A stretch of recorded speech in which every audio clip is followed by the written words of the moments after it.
Hola, soy Paula Hernández, soy investigadora en la Universidad Autónoma de Barcelona. Mi tesis va sobre las webseries, sobre ficción para Internet.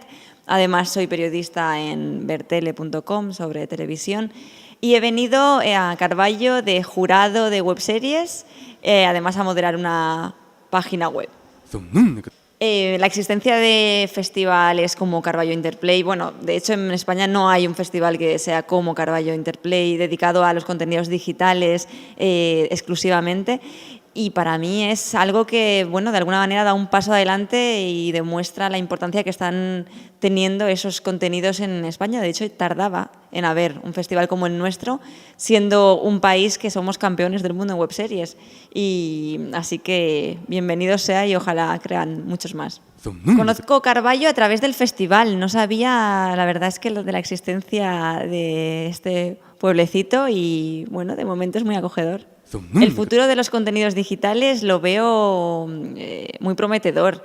De hecho, ya no es que sea futuro, podríamos decir que es el presente. Los contenidos digitales vivimos con ellos. La gente, bueno, las nuevas generaciones ya cuando se acercan a la tele intentan hacer así para agrandar todo lo que están viendo. Parece que la tele ha quedado ya en el pasado.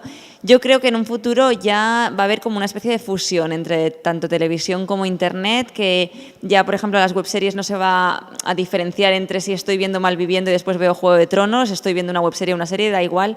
Yo creo que va a haber una fusión que nos va a beneficiar a todos de alguna manera, porque por primera vez pues todas lucharán en la misma liga y ya serán los mismos usuarios los que se hagan su propia programación, parrilla, etcétera.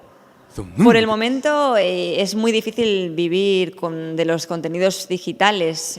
No hay un modelo de negocio, que es lo que se está buscando por todas partes. Pero sí, lo que sí es cierto es que te abre muchas puertas, que mucha gente tiene muchas más reuniones con empresas a partir de hacer una webserie o a partir de hacer algún contenido digital.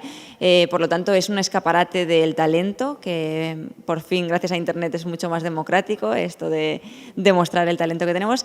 Y pues vivir de ellos espero que se pueda, porque Internet da una libertad de creación que ningún otro medio la da y que no se puede perder. Bueno, me ha encantado estar en Carballo Interplay. Ha sido un festival que ha fusionado el acogedor del pueblecito y de la gente con lo grandioso que es el tener invitados y el escuchar conferencias de este nivel. Ojalá esté el año que viene con todos vosotros, porque es algo que se aprende muchísimo y además te lo pasas muy bien.